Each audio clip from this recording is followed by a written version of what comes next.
Hey everybody, CFA back with you.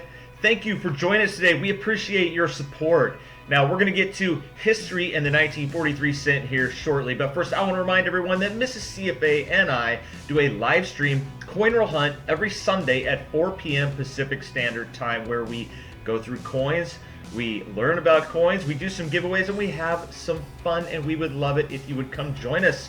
So just click that notification bell and you'll know exactly when we go live. Also, on the 15th of the month, we will be posting the latest recipient in our Introducing Kids to Coins series, where we send a coin collecting starter kit to a kid that one of you has nominated. So if you know a kid under 18 and you want to introduce them to coins, go to our video for details on how to get their name entered to the list of nominees. Alright, here at CFA, you may know that we love coins, and a part of that love also comes from the love of history and learning history. Now, many coins are affected by the events happening during the time that they are produced, and one of the best examples of that is the US cent produced in 1943. Now, it's probably the most unique US coin for several reasons. Alright, now the Lincoln Cent series is the longest running coin series in U.S. coinage history, and from 1909 to 1982 the mass and composition of the cent remained virtually unchanged except for the 1943.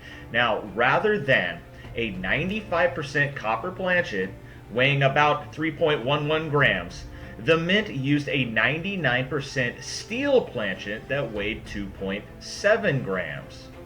Now, along with that, here's a little bit of trivia that you may be able to stump your friends with. The 1943, because of its steel composition, makes it the only U.S. coin that is magnetic. Now, if you find another one that is magnetic, then it's either fake, it's coated, or it's been altered in some way. Now, to understand why the U.S. Mint made this change to the cent for 1 year, one has to understand what was happening. The U.S. was in the middle of World War II, and fighting was taking place on two fronts, in the Pacific theater and also in Europe. And to sustain the constant, heavy fighting, mass production of ammunition and military equipment was going on in the U.S. Now, a key ingredient to the mass production of munitions and military equipment is copper. So the copper was removed from the U.S. cent in order to support the war effort. All of that copper that would have gone into those coins went into supporting the war effort. Now, a lot of people hang on to those steel cents if they found them in change, or maybe they were handed down from a grandparent or a parent. If you have a steel cent from 1943 and you're wondering about the value of it, I went ahead and looked at some recently sold items from online auction. And normal circulated examples are relatively inexpensive. You can see here a roll of 50 sold for only 10 bucks. However, nicer uncirculated examples, even if they're ungraded, can go for several dollars and much more. It's all about condition, condition, condition.